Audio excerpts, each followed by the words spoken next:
Muchas gracias, señor presidente. Buenas tardes, diputados y diputadas y todas las personas que siguen esta transmisión en los diferentes medios. Rodrigo Chávez vino el 2 de mayo a dar un discurso en el que quiso maquillar la falta de logros que ha tenido el Ejecutivo en Costa Rica. Todo un espectáculo de ilusionismo político.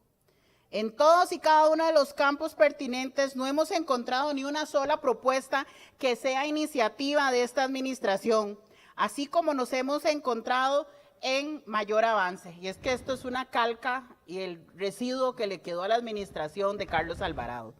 Nos han venido a decir que somos campeones mundiales con la trillada frase de ser jaguares de la economía.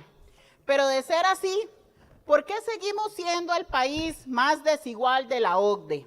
¿Por qué el 90% de las mujeres en condición de pobreza están sin trabajo? ¿Por qué ocupamos el lugar de pobreza entre niños y adolescentes de la OCDE? El primer lugar. ¿Por qué casi 3 de cada 10 personas de menos de 18 años viven sin recursos suficientes para satisfacer su día a día? ¿Por qué el 59% de las mujeres no tienen un trabajo remunerado? ¿Por qué 187,000 costarricenses no pueden encontrar empleo? ¿Por qué el 46% de las personas trabajadoras lo hacen desde la informalidad? Es por esto que al hablar de datos macro se olvidan de mencionar al ciudadano de Dario, el emprendedor y a sus familias, del costarricense que todos los días tiene que salir a pulsearla para llevar el sustento a su mesa. Se olvidan de mencionar lo mucho que a usted, costarricense, que tiene que salir y poner su tramo y vender sus verduras, su repostería, y a los demás a comprar su canasta básica, esa que con rutas cuestionables como la del arroz promovió la destrucción de un sector agrícola importante de desarrollo en la provincia de Guanacaste y que generó desempleo en una zona con alta vulnerabilidad social, un fracaso que el presidente pasó de lejos cuando escribió el informe de labores. Cuando hablamos del eje social, nos encontramos una serie de barbaridades y datos jalados del pelo, donde hoy por hoy, y a pesar de contar con recursos históricos para invertir en la sociedad costarricense, no hicieron nada en 2 años. Mientras la sociedad costarricense sigue estando sin suficiente vivienda, sin suficientes becas Avancemos, con costo de la vida que no refleja ni la reducción del tipo de cambio, ni la estabilidad de los precios de las materias primas, ni los efectos inflacionarios. Miren, por ejemplo, hoy Standard Fruit Company despidió a 415 trabajadores de fincas bananeras en la provincia de Limón. Hay que trabajar por estas personas y tenemos que unirnos para construir un mejor futuro. La rendición de cuentas de Chávez sobre el eje social y de costo de la vida se queda tan corto que tiene como uno de los principales logros en materia de inversión social los casi 787,000 millones colones que Recope debe distribuir por mandato legal entre impuesto de rentas, pagos de patentes, pagos de IVA y de la caja social. Y por supuesto, el garrotazo del impuesto único a los combustibles que usted, costarricense, y yo pagamos al comprar la gasolina. No se habla en este informe de una forma clara para identificar los motivos y soluciones a los altos índices de pobreza en Limón, en la región Huetar Norte y en el sur, donde 1/3 de la población de cada una de estas zonas vive en pobreza, y de ese tercio casi el 10% vive en extrema pobreza según datos del INEC. Zonas donde tradicionalmente el Poder Ejecutivo en estos 2 años se ha olvidado que existen y donde la inversión social nunca llega, haciendo cada vez más grande el sufrimiento de un pueblo que no le representan las bravuconadas y la charlatanería. Te fuiste a Limón a vender humo y a faltar a la verdad.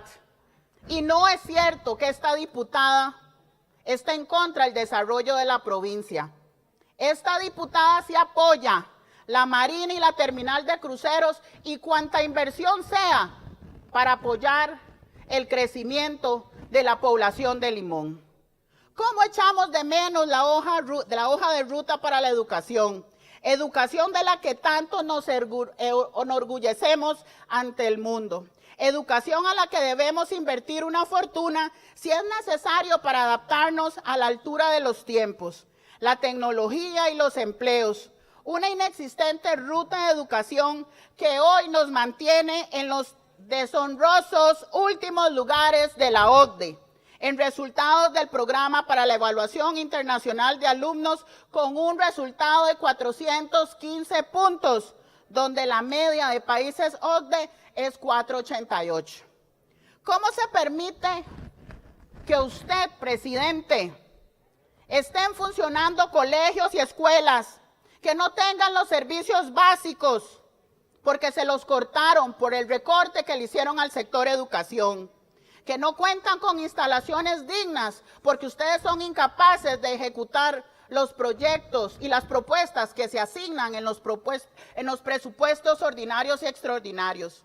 Una sociedad sin inversión social y sin inversión suficiente en lo educativo nos lleva a ser caldo de cultivo para el crimen y la delincuencia, algo que hemos visto crecer en mi provincia Limón.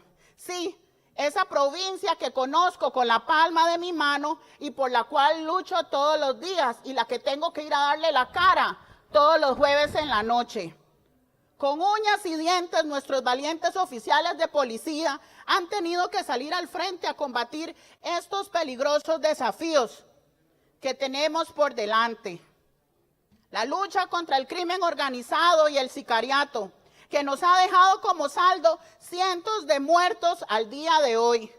Todavía nos duele a los limonenses la muerte de Kiara, una niña inocente de 4 años en barrio Limoncito. Pero la contaste como un muerto más, Rodrigo. Eso no se vale con la niñez costarricense. A la falta de políticas de seguridad claras, inversión en seguridad cada vez más limitada y pésima, y en las condiciones laborales que se desempeñan. La forma en que se externan los discursos de Chávez nos hacen recordar aquel gran libro que se llama 1984. Anótenlo, compañeros, para los que tengan la oportunidad y lo puedan leer. En el que incesantemente y de manera diaria se llamaba a ejercer los minutos del odio. Esos minutos que servían para golpear, violentar, maltratar, mentir, generar caos y profundizar la polarización entre hermanos. O se atreva a desafiar a la tiranía, termina siendo brutalizado. Algo así es lo que viene a hacer usted, Rodrigo Chávez.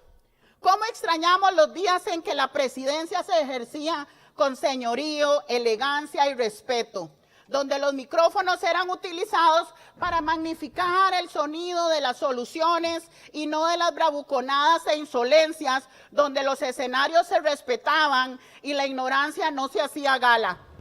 Los miércoles, que es un total espectáculo ahí en Zapote.